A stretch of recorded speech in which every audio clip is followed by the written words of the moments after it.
Hello दोस्तों, GS super hornet में आपका स्वागत है। मैं डीएल सर। आज हम दुनिया के ऐसे अजूबों के विषय में बात करेंगे और उनके विषय में चर्चा करेंगे जिसके बहुत सारे रहस्य अभी लोगों को ज्ञात नहीं हैं। तो आज हम बात करेंगे दुनिया के 7 महान अजूबों में गीज़ा का पिरामिड, जो मिस्र में नील नदी के तट पर स्थित है। जी दोस्तों, यह पिरामिड आज से लगभग 4000 साल पहले बनाया गया था। बताया जाता है कि गीज़ा का पिरामिड वहाँ के जो मिस्र के उस समय राजा थे, राजा कुफू के मृत शरीर को दफनाने के लिए इस प्रकार के पिरामिड को बनाया गया था, क्योंकि मिस्र के अंदर पहले लाशों को दफन करने के यही एक तरीके वाली परंपरा हुआ करती थी, जो आज भी है। जी दोस्तों, गीज़ा के महान पिरामिड की ऊंचाई 450 फीट है। वहीं इस पिरामिड का जो नीचे का आधार है वह आधार 13 एकड़ में फैला हुआ है। आप मोटे तौर पर इस तरीके से समझ सकते हैं कि इसका नीचे का जो आधार है उसका क्षेत्रफल लगभग 16 फुटबॉल के मैदान के बराबर है। इस पिरामिड को बनाने में 23 लाख पत्थरों के ब्लॉक्स का इस्तेमाल हुआ है और जिसका वज़न करीब करीब 5 अरब 21 करोड़ किलोग्राम इसका संपूर्ण पत्थर का वज़न है। इसमें लगा पत्थर लाइमस्टोन तथा दूसरा ग्रेनाइट का है।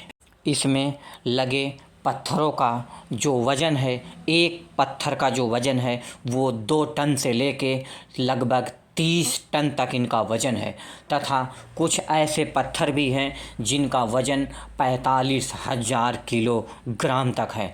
आज की डेट में साइंस में बने सभी प्रकार के मशीनी उपकरण क्रेनों से अधिकतम 20,000 किलोग्राम तक का ही वज़न उठाया जा सकता है।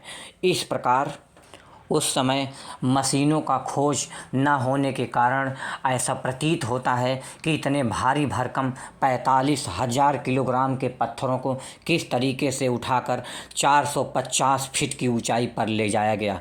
साइंस ये कहती है कि कुछ वैज्ञानिक भी दावा करते हैं कि इसको बनाने में एलियन की बहुत बड़ी भूमिका है, क्योंकि उस समय इस प्रकार के मशीनों की खोज नहीं हुई थी। एक शोध के मुताबिक कहा जाता है कि 1 लाख मजदूरों ने 20 वर्ष में इस तरीके के पिरामिड को बनाकर तैयार किया गया है, जो आज दुनिया के 7 महान अजूबों में शामिल है। और एक शोध के मुताबिक ये पाया गया कि गीज़ा के पिरामिड के अंदर 3 बड़े तहखाने हैं। एक आधार का तहखाना है, दूसरा वहाँ के राजा के नाम के लिए तहखाने हैं, राजा के शव के लिए तहखाने हैं, और तीसरा तहखाना वहाँ की रानी के शव को दफनाने के लिए तीसरा तहखाना उसके अंदर मौजूद है। कहा जाता है यह आकार में इतना बड़ा है, इतना विशाल है, इतना इसकी ऊंचाई है, इतना इसका क्षेत्रफल है कि चाँद के ऊपर से भी इस प्रकार के पिरामिड को पूरी तरह आसानी से देखा जा सकता है। एक शोध के मुताबिक ये बताया गया है कि इस पिरामिड के अंदर का पूरा भाग पूरी तरह से खोखला है और इसके अंदर सुरंगों का इतना बड़ा जाल बिछा हुआ है, इतना कंपार्टमेंट इसके अंदर बने हुए हैं जिनमें महारानी राजा के शवों को पूरी तरह दफनाया जाता था। लेकिन इसका पता लगाने के लिए इस 4500 पुरानी इमारत के अंदर जाना इतना आसान नहीं है, क्योंकि बहुत विषैले जानवरों ने इसे अपना निवास स्थान बना रखा है। 4500 पुराने इस पिरामिड के अंदर चमगादड़ों ने अपना बसेरा बना लिया है तथा दूसरे प्रकार के जहरीले जीव इसके अंदर मौजूद हैं। इसीलिए इसके अंदर जाना इतना आसान नहीं है, इसलिए इसके अंदर का भाग रहस्यमय बना हुआ। इस गीज़ा के पिरामिड के संरक्षण के लिए एक बड़े आकार की मूर्ति बनाई गई है, जो गीज़ा के पिरामिड से थोड़ी दूर पर बनाया गया है, और इन्हीं के हवाले पूरे गीज़ा के पिरामिड का संरक्षण किया जाता रहा है। इनका नाम स्फिंक्स कहा गया है, इस मूर्ति का नाम है।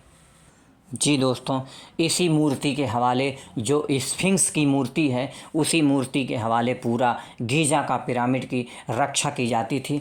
ऐसा मिस्र के लोगों का मानना था। यह मूर्ति 73 मीटर लंबी तथा 20 मीटर ऊंची मूर्ति थी और इसके जो मुख होता था वो स्त्री की तरह तथा इसका जो शरीर होता था वो एक सिंह की तरह होता था और इसी मूर्ति के भरोसे पूरा का पूरा गीज़ा का पिरामिड रक्षा था। जी दोस्तों, इसी के साथ मैं इस